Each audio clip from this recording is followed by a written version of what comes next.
este panel que hemos dado en llamar ¿Qué queremos hacer con las cárceles? Es posible pensar en otro sistema de ejecución de la pena. Tenemos la misma metodología de intervención que el panel anterior. Y para introducirlo, me gustaría señalar que, así como en el panel precedente contextualizamos la situación de los sistemas penitenciarios, en este lo que queremos es profundizar sobre algunos elementos clave para materializar un sistema de ejecución penal en dos direcciones. Por un lado, que sea respetuoso de los derechos humanos y por otro lado, que cumpla efectivamente con el sistema para el que con el mandato para el que ha sido creado, que es el de la rehabilitación. La propuesta tradicional, en el panel anterior se habló sobre eso, asocia la rehabilitación a la educación y al trabajo, ¿verdad? Sin embargo, la evidencia y la experiencia comparada indica que estos dos elementos son condiciones absolutamente necesarias, pero no suficientes. En ese sentido, el modelo de riesgo desarrollado, riesgo, necesidad, disposición a responder, desarrollado en Canadá, o el modelo de buenas vidas desarrollado en Australia, indican algunas pistas al respecto. ¿Cuáles son en este sentido los principales desafíos que tiene nuestro país en estas dos dimensiones? La dimensión del respeto a los derechos humanos de todo el sistema, no solamente de las personas privadas de libertad, sino también de los funcionarios penitenciarios, extrapenitenciarios, los familiares, visitantes, y también cómo podemos articular las diferentes iniciativas para cumplir con el mandato. Vamos a dialogar entonces con Ana, con Martín, con Gabriela y con Luis al respecto. Y para comenzar, nos gustaría consultarles sobre qué aspectos debería actuar el Estado para asegurar una ejecución penal respetuosa de los derechos humanos. Y en este sentido, luego de la introducción que hemos hecho y de caracterizar la crisis y de el hecho puntual de del sistema que está absolutamente colapsado, ¿qué vigencia tienen los principios que orientan la ejecución de la pena, como la progresividad sobre la que se asienta nuestro sistema o sobre la propia rehabilitación? Es un gusto, es un desafío estar con gente tan especializada en la temática, es un gusto compartir el panel con ustedes. Yo creo que no tenemos en principio como un déficit normativo, en principio tenemos unas normas constitucionales que garantizan la protección y el respeto de los derechos humanos, tenemos un artículo 26 que está ahí recordándonos que no se debe torturar, que no se aplicará la pena de muerte, que digamos con un lenguaje un poco médico se habla de la profilaxis del delito, que interpretado digamos de manera moderna o sistemática tiene que ver con las posibilidades de inserción y de reeducación, etcétera. Pero Uruguay también, de acuerdo a su normativa constitucional, tiene incorporado todos los tratados internacionales de derechos humanos, los que se han ratificado por ley, y aquellos que aún no ratificándose por ley, sí obedecen a lo que se denomina el bloque de convencionalidad o el bloque de constitucionalidad. Es decir, todos los tratados de derechos humanos como protectores justamente de las personas tienen que ser aplicados en Uruguay. Creo que ahí no tenemos un problema en las normas que podríamos utilizar para la ejecución penal. Es decir, tenemos constitución, tenemos ley y tenemos una cultura jurídica que de a poco va avanzando en comprender estos mecanismos y esta aplicación directa de los tratados internacionales de derechos humanos a través de herramientas muy importantes como lo es, el habeas corpus, que me parece que es una herramienta fundamental en la protección de los derechos de las personas privadas de libertad. Entonces, tenemos una cultura jurídica que está empezando a entender la importancia de esto y no tenemos un problema en entender o comprender lo que significan las reglas Mandela, no tenemos un problema en entender o comprender lo que son las reglas de Bangkok para mujeres, medidas alternativas a mujeres enfrentadas al sistema penal. Es decir, no tenemos un problema ahí, lo que sí tenemos es un problema de hipertrofia absoluta y de gigantismo penal que le mete una presión al sistema carcelario que es inmanejable, ¿no? Y creo que ahí, hoy repasando algunas cuestiones, justo hoy hablaba con Piroto, que está por ahí atrás, Ofelia Greci, digamos que no era ninguna abolicionista ni nada por el estilo, prologando el libro de Pavarini, Los confines de la cárcel, decía cosas tan interesantes como mencionaba Andrea recién, que el CONCAR se intentó tener un sistema inglés de cerraduras y a las 2 semanas las cerraduras estaban rotas y se estaba tomando mate ahí, digamos, y se cerraban manualmente. Creo que esto tiene que ver con la dimensión de la presión que se le mete al sistema carcelario, sobre todo a partir del año, creo, 95, y acá creo que desde el punto de vista político-criminal, ya sea por reformas procesales o por reformas penales, es decir, sustanciales,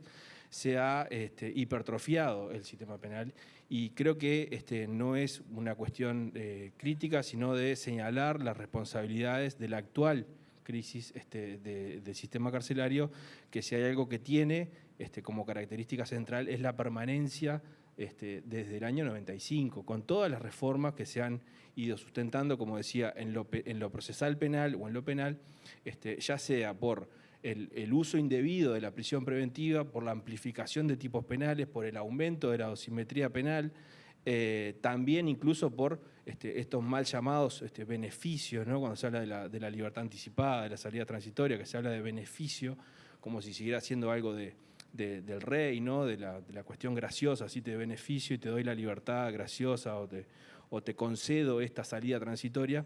Creo que hay que trabajar mucho en la comprensión, el sistema jurídico tiene que trabajar mucho en la comprensión de lo que significa la ejecución. Y por eso la otra vez cuando estábamos en el tema del diploma de CLA, de género y privación de libertad, destacaba la importancia de que digamos, las universidades se comprometan con la creación de masa crítica, de músculo, para comprender los problemas puntuales de la ejecución, porque si en la Facultad de Derecho el tema penal muchas veces es despreciado, digamos, ¿no? Como el hermano ahí, que no queremos mostrar mucho, imagínense lo que es la ejecución penal, menos todavía. Entonces creo que hay que trabajar profundamente en eso y de esa manera lograr darle encarnadura a los principios de la ejecución, ¿no? La progresividad, la rehabilitación, etc.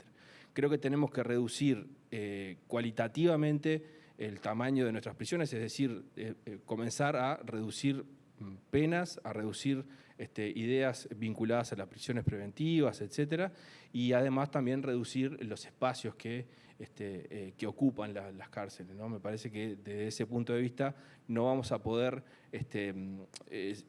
tenemos que retirarle presión al sistema carcelario, a las personas que trabajan ahí y a las personas que la dirigen, porque realmente en este contexto, reitero, lo único que se viene sosteniendo es que está en permanente crisis y lo único que no cambia es la política de incremento de penas, de ampliar la base de la prisión preventiva, etc. O sea, si nosotros no trabajamos legislativamente esto, nunca le vamos a poder sacar peso a la cárcel y la cárcel va a seguir funcionando en esta crisis. Buenas noches a esta altura, ¿no? Para todos y para todas. En primer lugar, yo lo que quisiera decir es que celebro de verdad este espacio y que a esta altura de escucharnos, espero con muchas ansias el tercer panel, que es el panel en el que van a estar los representantes de los partidos políticos. Porque tenemos diagnósticos muy compartidos, parece, en nuestro país y en la región. Tenemos experiencias buenas en el mundo y desde Argentina rescataban experiencias buenas en Uruguay. Entonces, ¿qué es lo que nos está impidiendo? En un puñadito de 3 millones de personas que somos, que tenemos 15.000 personas privadas de libertad y 19.000 personas con medidas alternativas a la prisión. ¿Qué es lo que nos está impidiendo hacer que estas personas, que son nuestros familiares, vivan con dignidad y se respeten sus derechos humanos? Realmente hay que colocar esa pregunta. Y cuando decimos nuestros familiares, capaz que podemos decir nuestros hijos y nuestras hijas, no estamos diciendo los hijos y las hijas de la Asociación Civil Familias Presentes, ni los hijos y las hijas de las 15.000 familias que tenemos familiares presos. Estamos hablando de los 15.000 uruguayos y uruguayas que están presos, que en su mayoría son jóvenes, que o son los padres y las madres de los hijos que están naciendo, o van a ser de los hijos que van a nacer dentro de poco. Entonces, creo que esto es como que cuando la cola se junta con la cabeza, junto con pensar políticas de infancia y de pobreza realmente importantes e integrales, tenemos que pensar que la cárcel es parte de eso.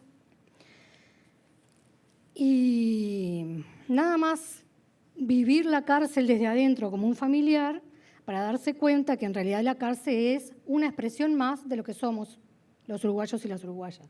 Es una de las caras que no nos gusta ver, como la pobreza, como las personas en situación de calle.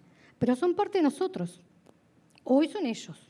Capaz que mañana somos algunos de los que estamos en esta sala. Y vamos a estar en las mismas circunstancias que ellos, de la misma manera. Vamos a ir a los mismos lugares. Algunos con mejores posibilidades, porque van a tener una posibilidad de una familia sostén atrás. Otros ya la familia la perdieron, porque hubo un montón de circunstancias, o nunca la tuvieron, o la perdieron porque hubo un montón de circunstancias que hicieron que esa familia y ese vínculo familiar se fue diluyendo, se fue desgastando o directamente se rompió. Entonces, yendo a tu pregunta, ¿qué es lo que precisamos? Yo sinceramente creo que una de las cosas que más precisamos es convicción política. O sea, estar convencidos de verdad que es necesario, que es un tema ético para el Uruguay resolver esta situación. Después tiene que haber más o mejor presupuesto, mejor distribuido, tiene que haber profesionalización de la función penitenciaria, tiene que haber un montón de cosas. Pero en primer lugar tiene que haber convicción política y acuerdos políticos de verdad. Y saber, como decían en el panel anterior, que no se trata de creer en los Reyes Magos. Se trata de pensar que esto es un proceso a largo plazo en el cual vamos a tener que ir dando pasos sucesivos, pero en la misma dirección, con un proyecto, con objetivos estratégicos claros, con medición externa, ¿no? Bienvenidos a algunos datos, y yo con esto capaz que cierro esta intervención, pero rompió mucho los ojos cuando por suerte tenemos unos primeros datos de reincidencia. A mí hubo un dato que me impactó, porque los demás, sinceramente, más o menos, creo que todos nos imaginábamos que eran así. Pero cuando la mayor parte de las personas que reinciden estuvieron presas por delitos menores, yo digo, apa. Y entonces, ¿cómo era la cosa? No era que había que aumentar las penas y que eliminar derechos garantidos y no beneficios, como redenciones de pena, como libertades transitorias, anticipadas, etcétera, porque eso nos iba a garantizar que íbamos a ejemplificar para que la gente no cometiera delitos. Parece que no. Entonces, bueno, creo que tenemos que barajar y dar de vuelta. Pero si tenemos este nivel de acuerdos, bueno, vamos a tener que ponerlos en marcha, dejar de hablar y empezar a hacer. Buenas noches. Muchas gracias, Ana, por la invitación y a todo el equipo de la organización.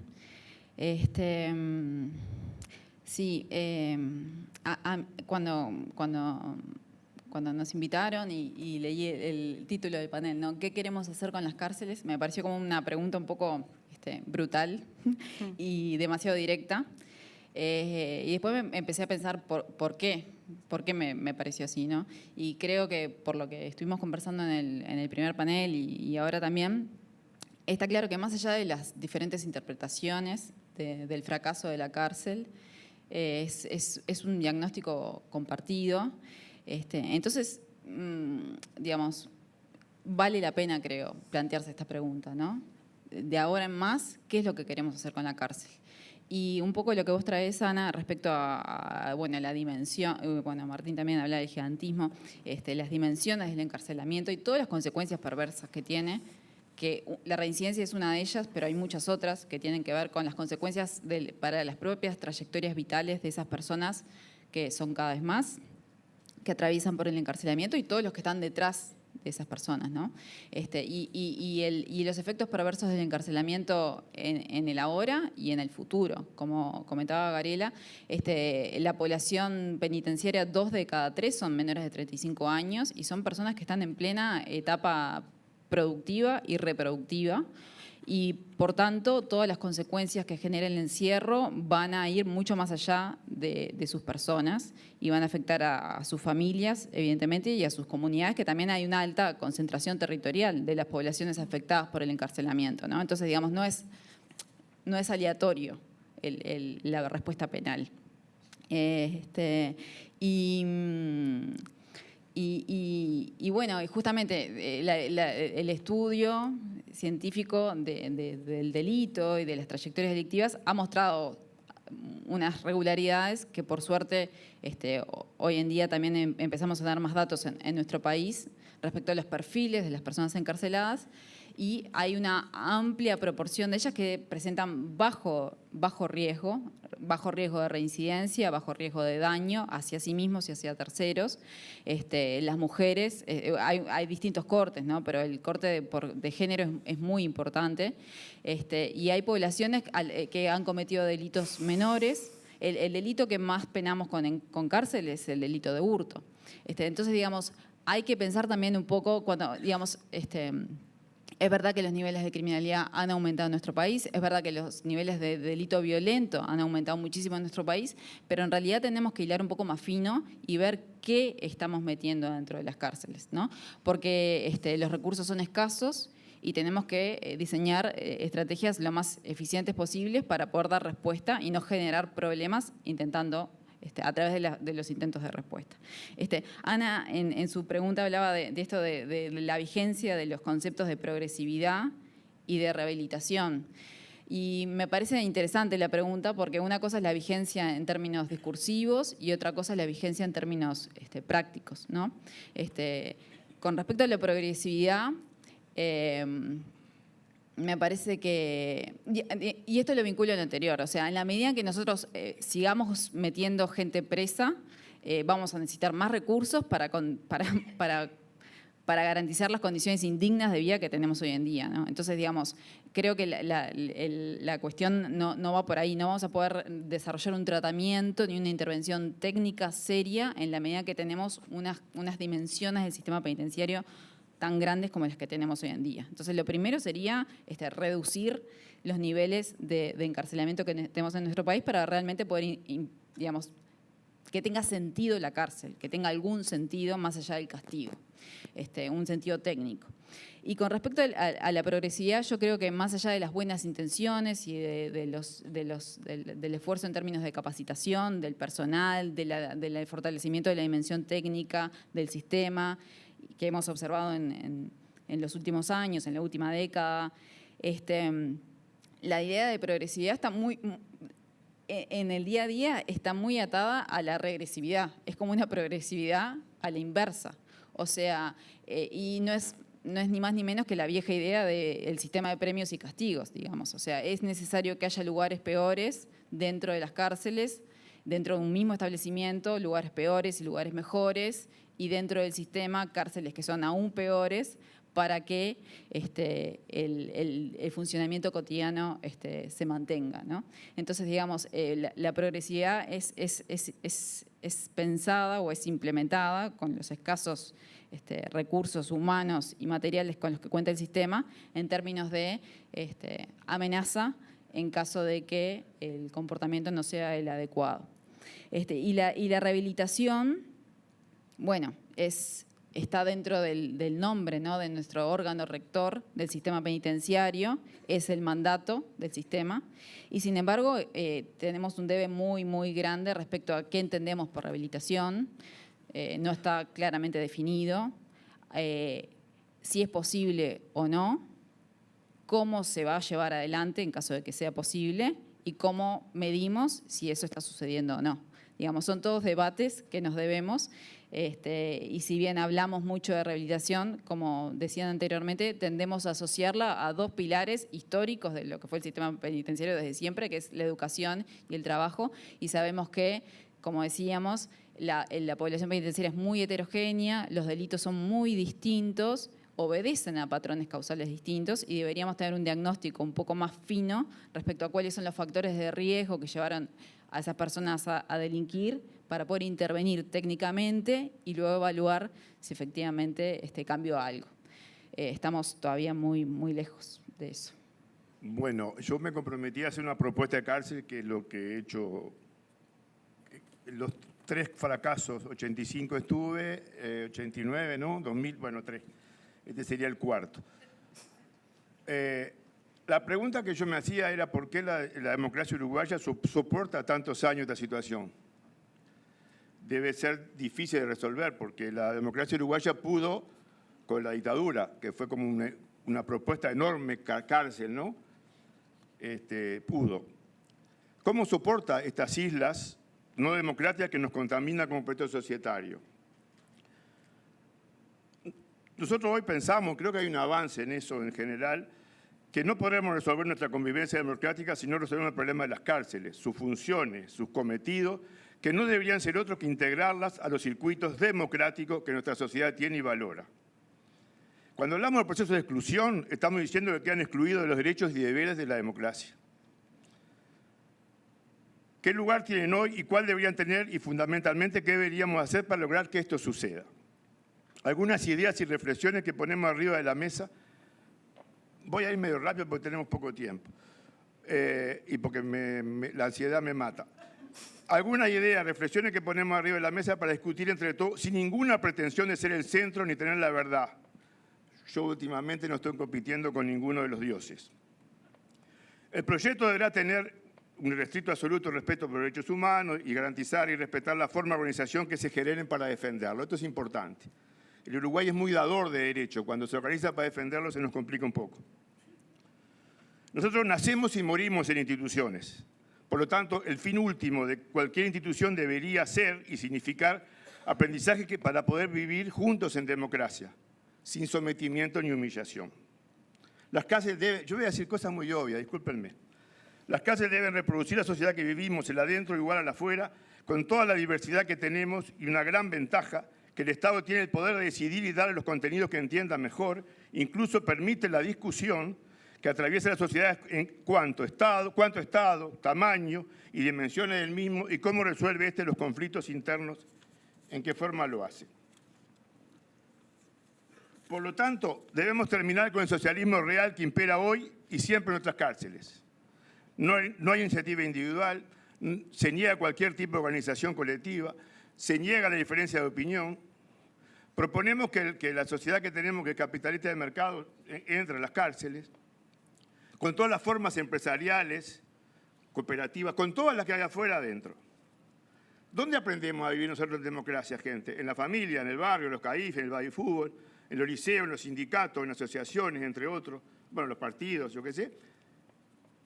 Si no incorporamos las cárceles a estos circuitos, el único compromiso social que tenemos es que no se fuguen. Adentro podemos y debemos ensayar todas las acciones que nos acerquen a ser un ciudadano democrático. Dentro de este proceso de la democracia destacamos 2. La resolución de conflictos en la forma democrática y aprender a reconocer y respetar la autoridad. No hay ningún proyecto donde la autoridad no esté presente. No existe un proyecto donde no haya autoridad. Y con posibilidad de encarar procesos sin el ejercicio de la autoridad y el liderazgo. Hoy se ha hablado de liderazgo. No es posible, no existen proyectos que sean totalmente horizontales. Siempre hay gente que lidera más que otra. El tema es que esto encuentre un cauce institucional.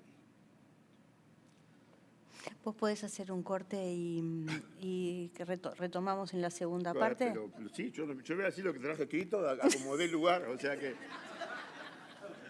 Y termino con esto, y porque la segunda, proponemos que, porque se dijo antes, por supuesto que las cosas que digo ya se dijeron, proponemos que la organización INR o como se llame, lidere claramente las acciones que involucran al sistema penitenciario con todos los actores civiles y estatales que deben participar. O sea que debe asumir un liderazgo, tiene que ver con lo que decía el compañero argentino, si nosotros no cambiamos, en Uruguay la escuela, la gente dice, si no va a la escuela no va a ser nadie, ¿no? Esa es la percepción ciudadana. Debemos pelear para que la cárcel tenga otra percepción. y debe liderar este proceso la organización que va a dirigir esto. Muchas gracias. Bueno, Luis ya se adentró como en la segunda parte de este panel, que íbamos a pensar en esto de si es posible organizar las cárceles sobre los principios democráticos que orientan al resto de la sociedad. ¿Es posible que la cárcel sea algo más que un ámbito de autoritarismo? Creo que la circulación, hoy se hablaba de la participación de la sociedad civil, creo que la participación y la experiencia, por ejemplo, que Ana ha participado también en la UDELAR, dentro de las cárceles, son todos instrumentos que posibilitan que el ambiente, digamos, tenga un poco de oxígeno y de circulación, ¿no?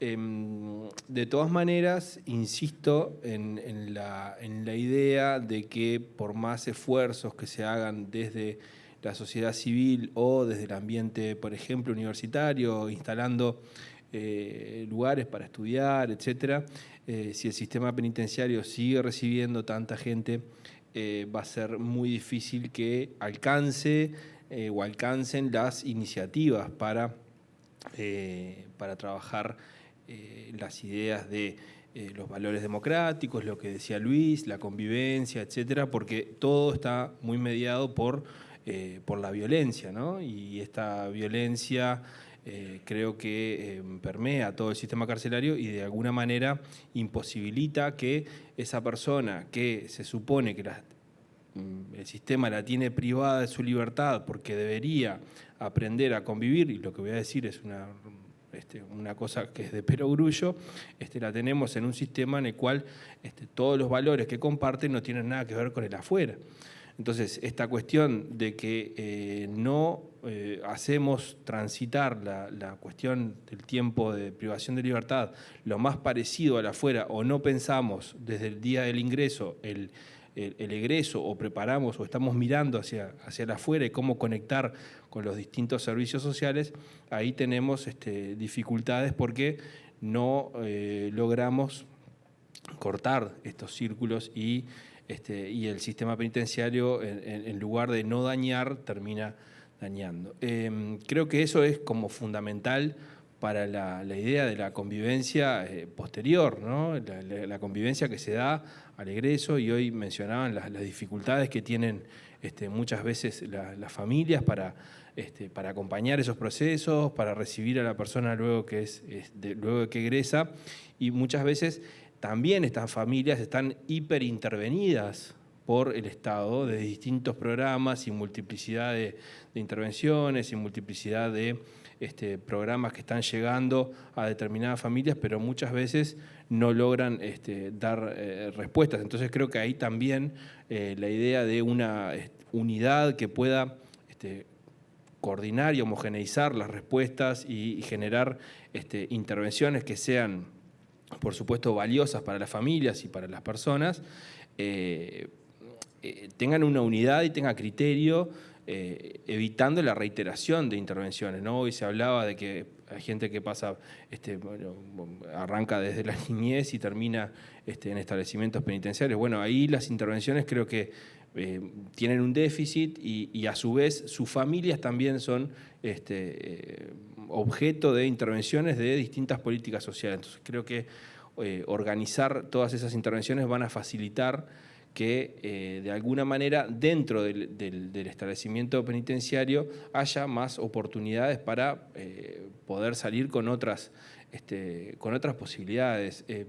Recuerdo la Comisión Especial de la Ley de Humanización del Sistema Penitenciario, que había encomendado la redacción de 2 proyectos, un nuevo Código Penal y un nuevo Código de Proceso Penal, recomendó derogar la ley, recomendó derogar el capítulo de las faltas. Y recuerdo una discusión bastante acalorada cuando se sanciona la ley 19.120 por la ley de faltas, que justamente se decía, bueno, acá lo que estamos tratando es que con la ley de faltas recuperar el entramado social, y un poco de lo que se mencionaba hoy, ¿para qué estuvo todo este tiempo esta persona privada de libertad si va a salir y lo primero que vas a hacer va a ser aplicarle la ley de faltas por ocupación de espacio público?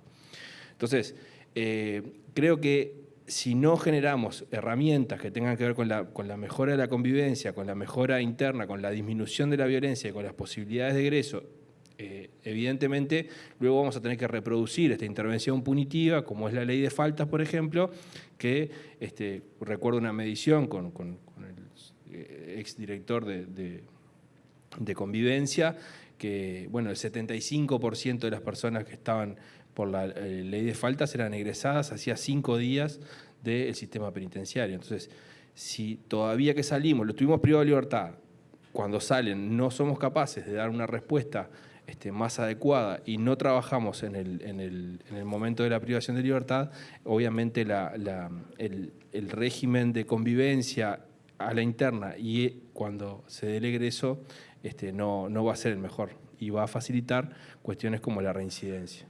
A ver, la respuesta a si es posible organizar las cárceles o los principios democráticos que rigen el resto de la sociedad, yo creo que de plano tiene que ser que sí, ¿no? Si vivimos en un régimen democrático, todos los espacios donde convivimos tienen que ser democráticos, porque la cárcel es un espacio más de nuestra sociedad. Son parte de la sociedad, aunque no queramos y aunque digamos todo el tiempo cuando vuelvan a la sociedad, cuando vuelvan a vivir afuera de la reja, pero son parte de la sociedad. Entonces creo que sí tenemos que tener mecanismos democráticos de funcionamiento dentro de la cárcel.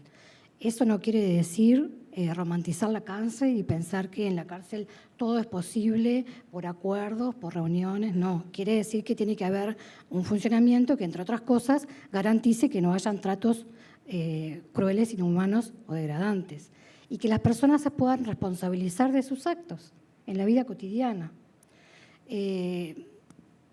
Yo recuerdo, si yo no recuerdo mal, como parte de las recomendaciones cuando para la reforma del año 2010, se había planteado la existencia de una mesa de representación. Representativa de personas privadas de libertad. Mesa representativa de personas privadas de libertad que creo que funcionó poquito tiempo. Sí. Yo creo que eso es un aspecto, no es todo. Que eso exista no significa que haya principios democráticos dentro de la cárcel, pero creo que eso es un elemento importante. Porque, a ver, hasta son como principios restaurativos dentro de la cárcel. Si yo genero instancias donde las personas que viven en esa microsociedad tienen que resolver, ser parte de la resolución de los conflictos y de los proyectos y las cosas que se van a hacer, seguramente se van a generar menos conflictos, van a poder vivir mejor, se van a responsabilizar. Quizá como no se pudieron responsabilizar antes, o sí, porque hay personas, porque también hay una cuestión, yo tengo un amigo que dice que en el promedio se ahogan los petizos, ¿no? No son todos iguales los que están adentro de la cárcel y no son ni unos mejores ni peores que otros. Son distintos como somos distintos afuera.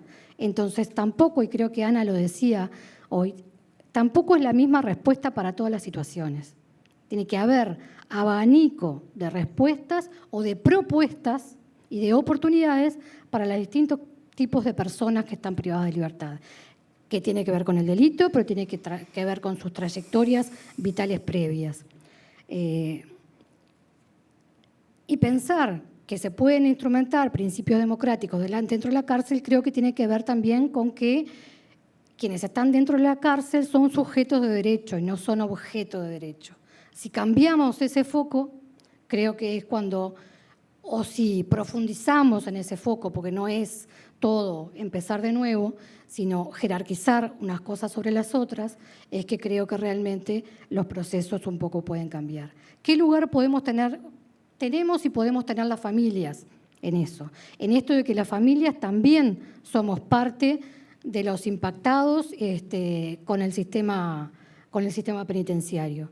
Creo que hay dos cosas. Uno, las familias que estamos en condiciones de apoyar a nuestros familiares y quienes además estamos en condiciones de organizarnos para tratar de apoyar a otras personas y a otras familias privados de libertad, podemos tener un rol importante en este proceso. Y a las otras personas las tenemos que cuidar. O sea, las familias son tan o más frágiles que las personas que están privadas de libertad. Y hoy creo que lo decía Andrea, mal le podemos pedir a una familia que reciba el día que esa persona es liberada, con todas las responsabilidades que le depositamos a la familia, cuando es tan o más frágil o tan vulnerada en sus derechos como son las personas privadas de libertad.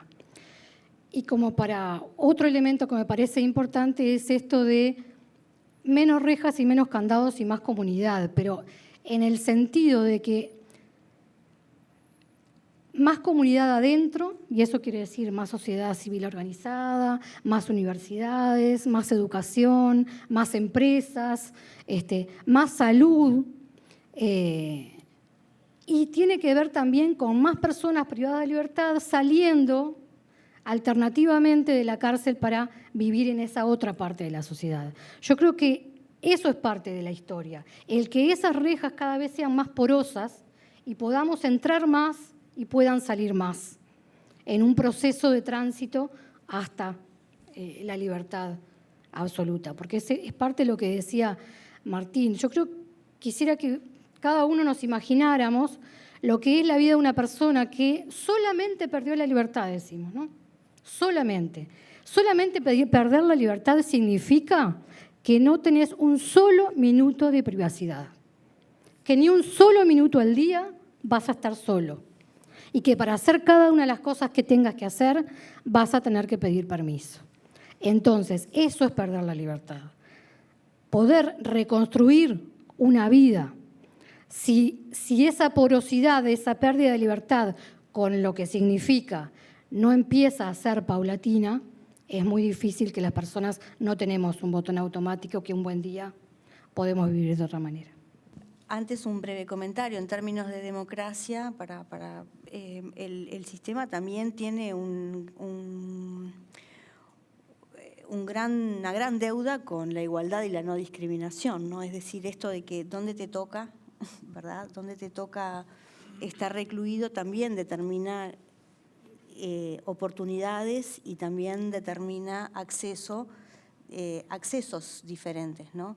En ese sentido también es importante, y seguro capaz que Luis ahora lo abordás, pero es una dimensión absolutamente necesaria de traer al debate en esto que vos decías, de no las mismas, que decían ambas, no las mismas respuestas para todas las personas. Entonces, de acuerdo a las diferentes necesidades, hablando también desde el enfoque del riesgo. Un comentario nada más. Leía la pregunta sobre las posibilidades de organizar las cárceles en torno a los principios democráticos. Pensaba que se podía abordar desde dos niveles, ¿no? Uno tiene que ver con las cárceles como institución, ¿no? Como organismo del Estado, digamos, como parte constitutiva de nuestro Estado, de las políticas públicas y de cuáles son sus cometidos, qué esperamos de ellas, qué sabemos de ellas, qué resultados están teniendo, ¿no? Así como se les exigimos al sistema educativo, al sistema de salud y demás, la organización de la cárcel en términos de los principios democráticos tiene también que ver con el acceso a la información, la rendición de cuentas, el cumplimiento de metas, objetivos y demás, ¿no? Creo que la opinión pública y el sistema político han echado mano a la cárcel como respuesta casi que única frente al problema del delito y la criminalidad, pero después sabemos poco respecto a qué sucede con eso, ¿no? Y también exigimos poco como sociedad. Y creo que es importante empezar a exigir más. Y bueno, por ejemplo esto, que hasta la semana pasada no sabíamos los niveles de reincidencia, que es uno de los indicadores posibles del sistema penitenciario, bueno, da cuenta de eso, ¿no? Que el sistema penitenciario ha avanzado mucho en el acceso a la información a través de los informes del comisionado parlamentario, pero digamos que si ingresamos a la página del INR, digamos, ni siquiera sabemos cuántas personas presas hay, ni cuántos hombres, ni cuántas mujeres, mucho menos cuántos reincidentes y demás. Entonces, me parece que la cuestión de los principios democráticos lo podemos abordar por un lado, cuando pensamos en el sistema penitenciario como parte constitutiva de nuestro Estado. Y después se podría abordar también, más en la línea de lo que planteaba Gabriela, de la organización o las posibilidades de participación por parte de la población privada de libertad. Y ahí me parece que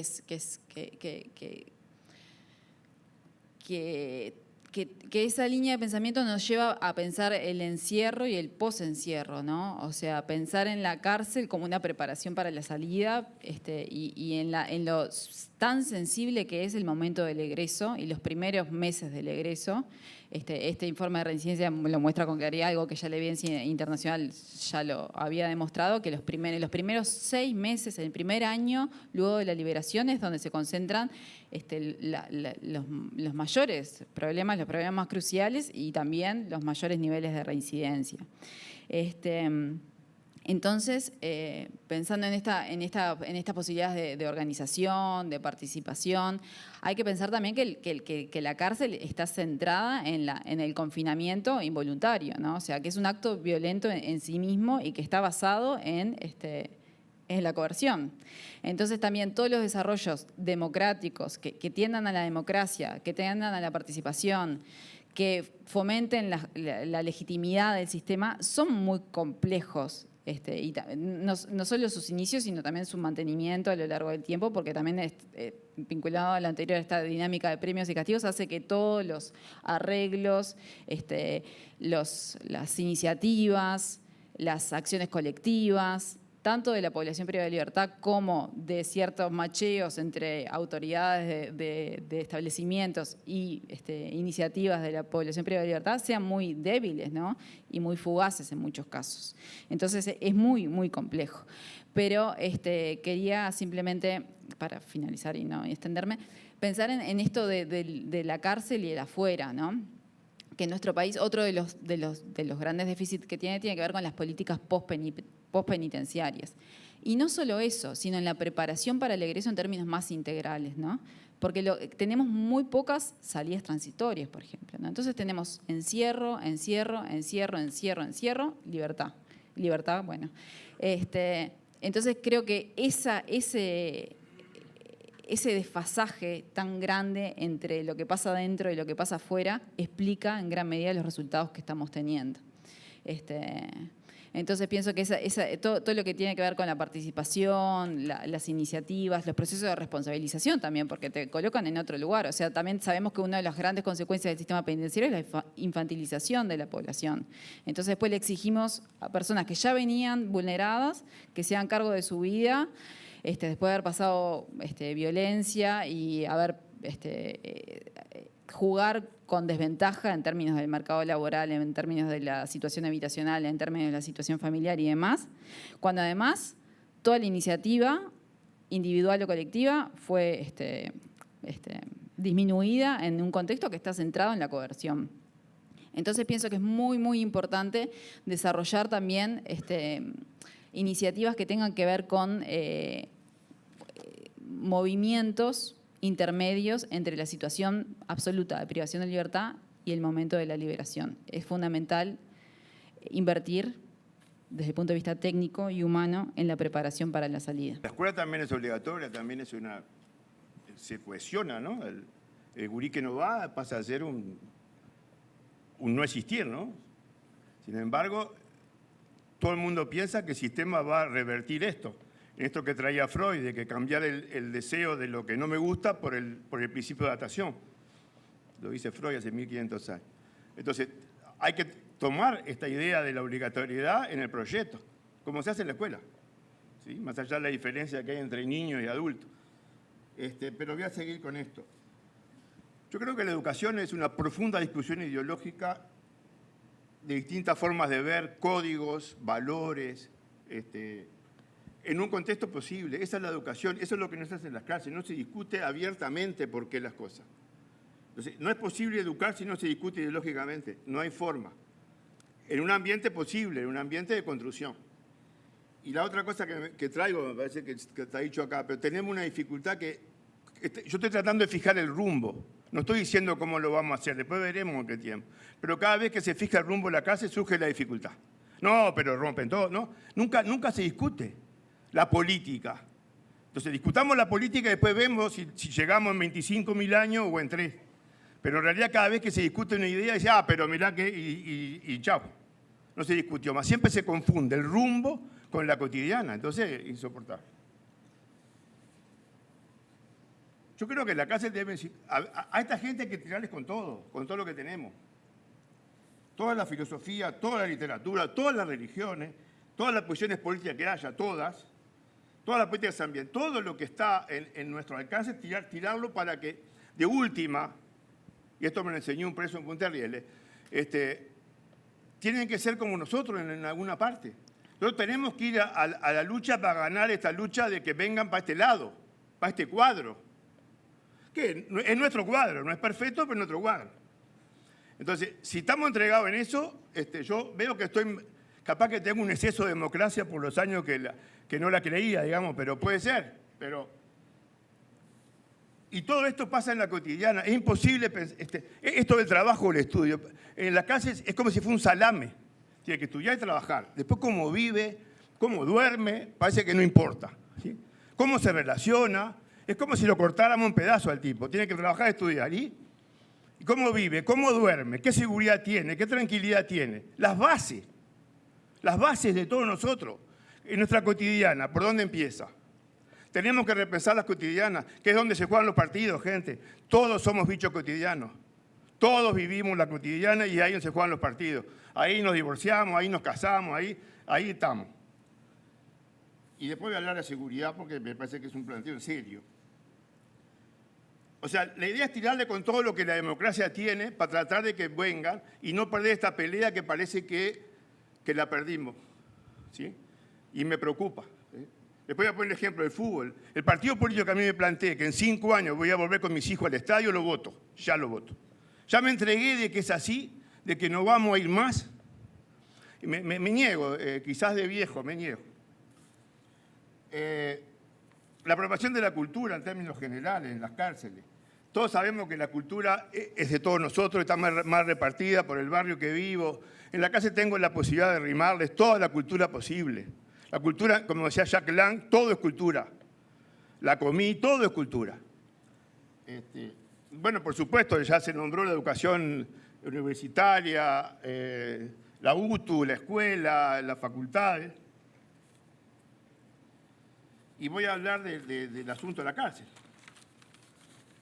2 minutos te quedan. 2. La seguridad es un tema central. Hay que incorporar la seguridad al proyecto. Sí, claro. La noción de seguridad sería que todos los que circulemos por las cárceles estemos seguros, ¿verdad, gente? Sería esa la concesión. Que todos los que andemos por ahí andemos lo más seguro posible. Discutir esto, porque se confunde seguridad con encierro. El encierro es porque yo no estoy pudiendo. Bueno, está bien. Pero no es una solución. Entonces, el encierro es encierro, la seguridad es otra cosa. Yo creo que hay que poner arriba de la mesa el concepto de progresividad, pero aquí ya me meto con los que más trabajamos en esto. El concepto de progresividad creo que hay que discutirlo. Es una burda copia del estudio afuera, de que él va hasta la escuela, después es una copia mal hecha, me parece a mí.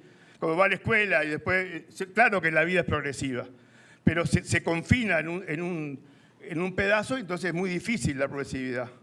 Porque yo sepa que va a la escuela, se va de la escuela, sí, pero creo que hay que charlarlo y discutirlo. La clasificación es un tema que hay que charlarlo. Hay que definir claramente una parte de inteligencia del Estado que trabaje claramente dentro de las cárceles el tema de los crímenes organizados. Ustedes hablaban de la porosidad de las cárceles. Los presos hace años que definieron que no había porosidad. Organizan secuestros, extorsiones. Ellos rompieron la porosidad. Entra la droga por todos lados, o sea, están ligados a los barrios, manejan las bandas. Es decir, en Brasil el ejemplo más claro son que las principales bandas surgieron en las cárceles. Se te acabó el tiempo. ¿Cuánto me queda? Nada. No te queda tiempo. Bueno, voy para el final. Y en esto me parece que, evidentemente que acá faltan los acuerdos con los familiares, todo eso ya lo había dicho, pero no puedo, porque no tengo tiempo, con las facultades. Yo creo que el desafío es si la democracia puede resolver estos temas sin caer en las medidas que vayan en contra de la misma. En el pasado la democracia pudo salir fortalecida de las dos propuestas más totalitarias del siglo XX, el fascismo y el comunismo, y la dictadura latinoamericanas. Hoy se enfrenta nuevos desafíos a la democracia. Tiene que ver con las desigualdades, la seguridad, el narcotráfico, el crimen organizado. Y nosotros pensamos que la cárcel hoy está en el centro de estos problemas. Si nosotros lo resolvemos no democráticamente, y ganaron ellos igual, aunque vivamos en la casa nuestra. Y yo creo fuertemente que este es el rumbo, y la organización que se defina deberá contener estas orientaciones y plasmarlas en organización, escalafones, jerarquías, procedimientos, forma de evaluar y todo lo que una organización requiere.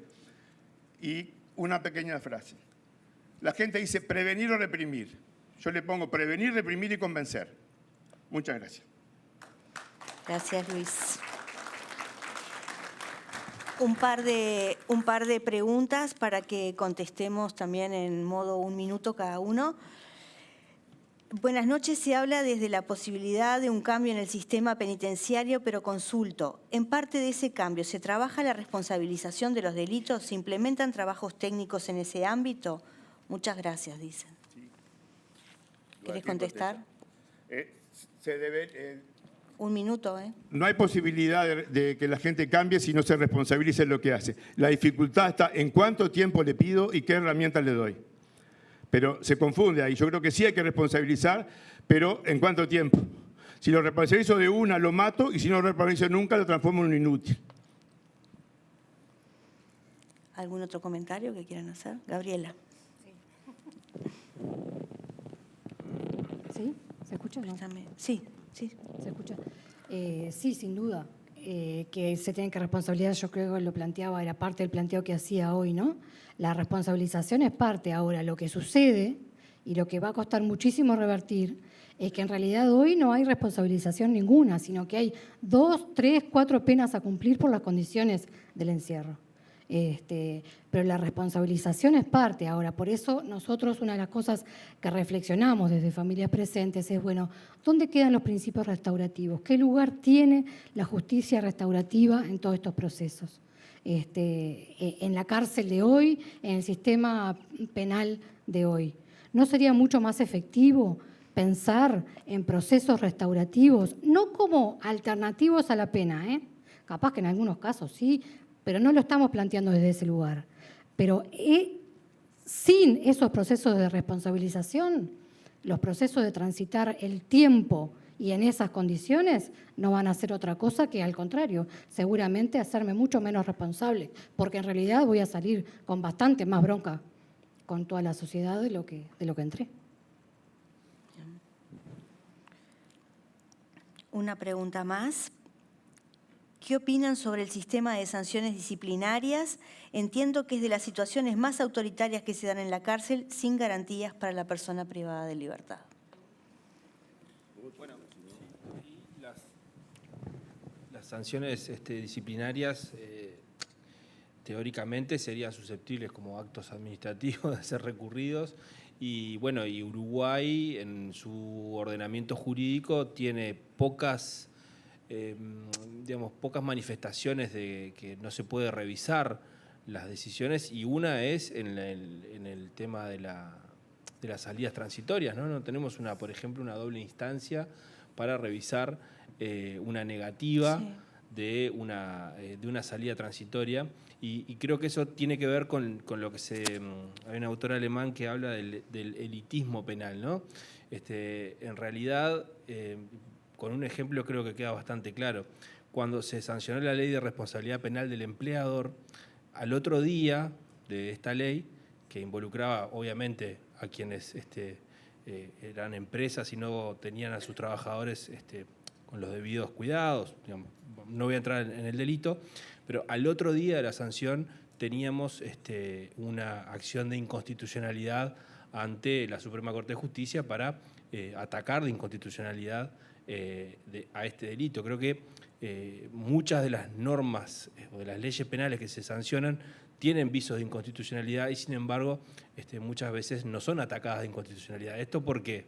Porque, en definitiva, la capacidad de organizarse muchas veces de las personas privadas de libertad y de que alguien alce su voz y recurra por ellos y eso, es bastante complicado y esto creo que repercute hasta en el sistema de sanciones que muchas veces los deja en absoluta indefensión y además también, como decía, por ejemplo, para algunos institutos ni siquiera tenemos la posibilidad de revisarlo en segunda instancia, lo que somete a la persona a un estado de indefensión ante el Estado. Creo que acá hay que reivindicar esta idea del principio de la ley del más débil de Ferraioli, ¿no? Bueno, la persona cuando está privada de libertad ante el Estado es el sujeto más débil y hay que organizar un sistema normativo, un sistema de procedimientos, un sistema de trabajo que proteja a esta persona frente al Estado. Esto no quiere decir ni buenismo ni nada por el estilo, sino darse cuenta de en una relación entre persona y Estado quién es la situación más débil ahí, de la misma manera que también cuando una persona es víctima de un delito frente a una persona que lo comete, la persona más débil es obviamente la víctima en ese momento. Entonces, diseñar un sistema que tenga en cuenta estas cuestiones de la situación más débil frente al otro me parece que es importante, y el tema de las sanciones y algunas imposibilidades de recurrir y de obtener una segunda instancia creo que dejan a la persona en estado de indefensión. Bien. Ana, ¿algo más para agregar? Entonces, muchísimas gracias a los 4, muchas gracias y continuamos con el otro panel.